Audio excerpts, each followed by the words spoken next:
के हाजीपुर से एक बड़ी खबर मिल रही है, जहां पर 8 कांवड़ियों की मौत हो गई है। करंट लगने से मौत हुई है। आपको बता दें, दरअसल से जो डीजे का संपर्क है वो हो गया था, डीजे उसकी चपेट में आ गया था। इसी दौरान ये पूरा हादसा हुआ जिसमें 8 कांवड़ियों की मौत हो गई, कुछ का इलाज जारी है।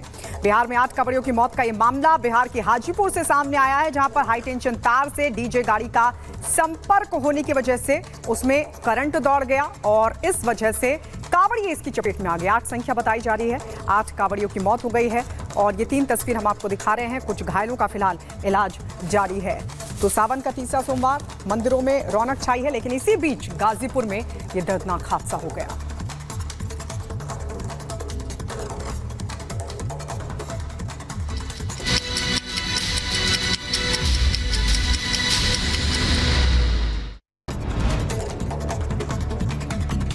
उधर बिहार के सीतामढ़ी में भीषण सड़क हादसा हुआ। कांवड़ियों से भरी एक ट्रैक्टर ट्रॉली नहर में जा गिरी। हादसे में एक महिला की मौत हो गई, 4 कांवड़िए जख्मी हो गए। सीतामढ़ी में जलाभिषेक कर लौट रहे थे। मैनपुरी में बीएससी छात्रा ने फांसी लगाकर आत्महत्या कर ली। मृतका का धर्म परिवर्तन करके शादी करना चाहता था आरोपी। पुलिस ने आरोपी वासिफ अंसारी को गिरफ्तार कर लिया है।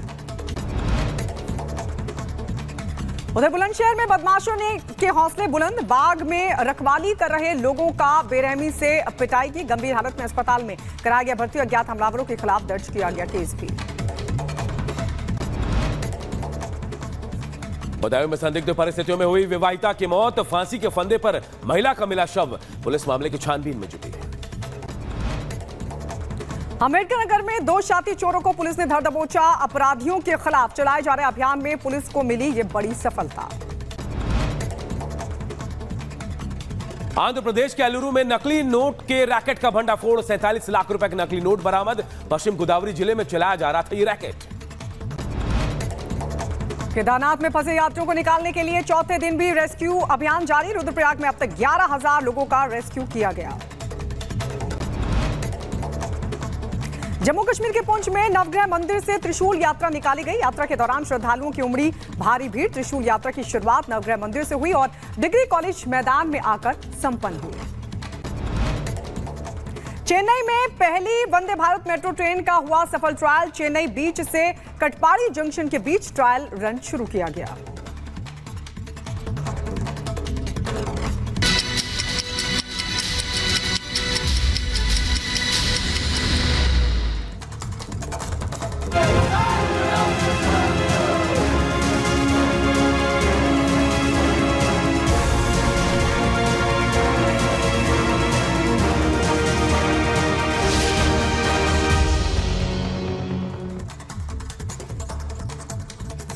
और देखा, अयोध्या गैंगरेप मामले में बीजेपी का डेलीगेशन पीड़िता के परिवार वालों से मिलने पहुंचा, लेकिन सबसे बड़ा सवाल यह था कि जिसे अयोध्या का राजा कहकर अखिलेश ने संबोधित किया था वो नदारत थे, वो कहीं भी नहीं पहुंचे और अखिलेश इस पर सियासत भी कर रहे हैं। इससे जुड़ी एक रिपोर्ट आप सबको दिखाते हैं।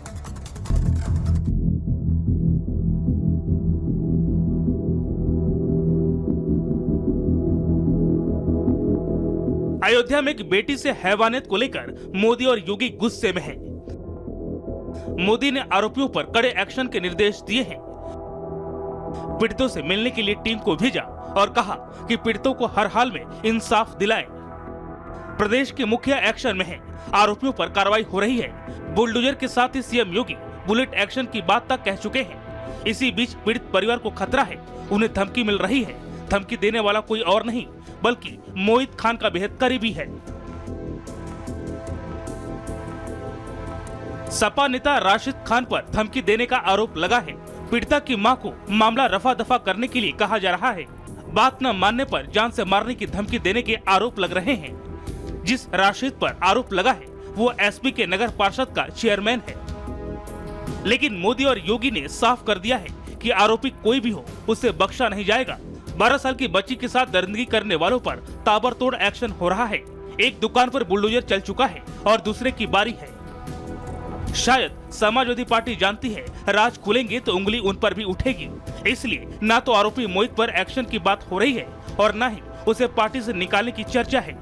हाँ, मुद्दे को लेकर इधर उधर की बात जरूर की जा रही है। डीएनए से लेकर नार्को टेस्ट तक की बात कहने लगे हैं। अखिलेश यादव कह रहे हैं कि डीएनए टेस्ट होना चाहिए।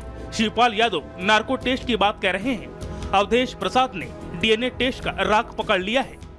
जो भी दोषी हो, कानून के हवाले रखकर उनके खिलाफ जो भी कानून सजा देता है, सख्ती के साथ उनके खिलाफ कार्रवाई होनी चाहिए। इनोसेंट को फंसाया न जाए और इसको और अच्छा आने के लिए डीएनए टेस्ट लगा लिया जाए, डीएनए टेस्ट करा लिया जाए।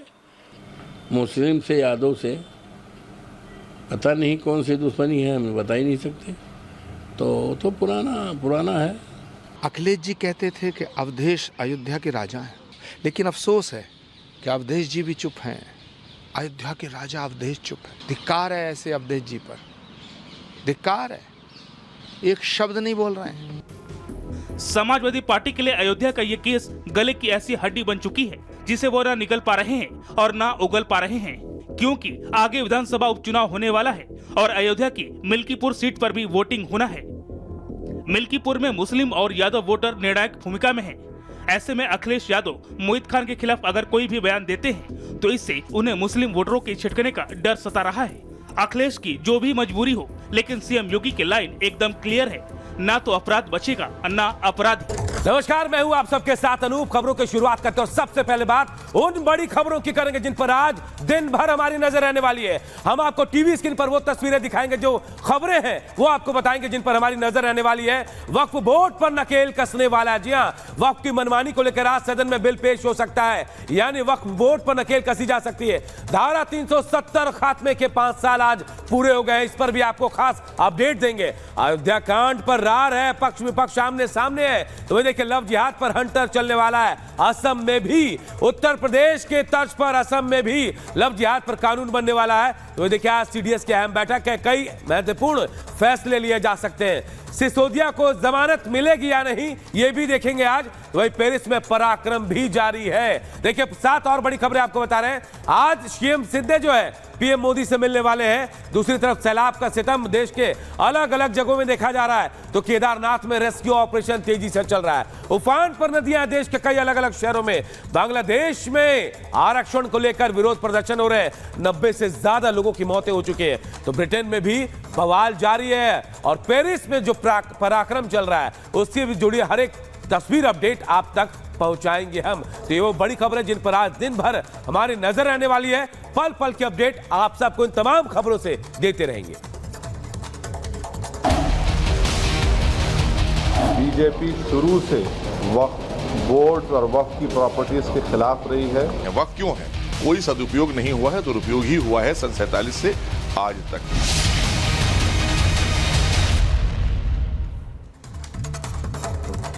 तो वक्फ बोर्ड की मनमानी पर नकेल कसने के लिए मोदी सरकार सदन में बिल पेश करने वाली है। मुस्लिम संगठन और विपक्षी दल इसे लेकर सियासत करने में जुटे हैं।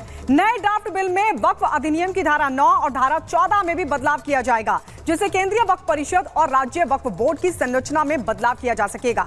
और साथ ही किसी भी जमीन को वक्फ की संपत्ति घोषित करने के पहले उसका वेरिफिकेशन करना भी अब जरूरी हो जाएगा। ये पूरी खबर आपको विस्तार से इस रिपोर्ट के जरिए समझाते हैं।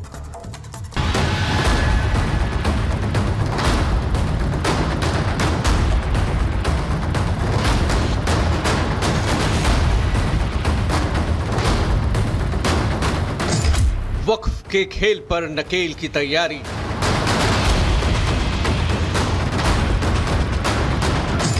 मोदी सरकार लाएगी संशोधन बिल।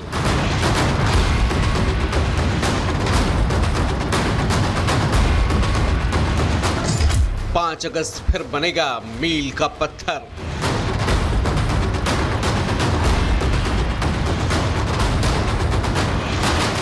पहले धारा 370 का खात्मा, फिर राम जन्मभूमि का भूमि पूजन और अब वक्फ बोर्ड एक्ट में संशोधन। यानी एक बार फिर 5 अगस्त को केंद्र सरकार देश के लिए कड़े और बड़े फैसले लेने जा रही है। इस बार तैयारी है वक्फ बोर्ड एक्ट में 40 संशोधनों की, जिसके जरिए वक्फ बोर्ड की धारा 9 और धारा 14 में बदलाव किया जाएगा, जिससे केंद्रीय और राज्य स्तरीय वक्फ बोर्ड की संरचना में बदलाव किया जा सके।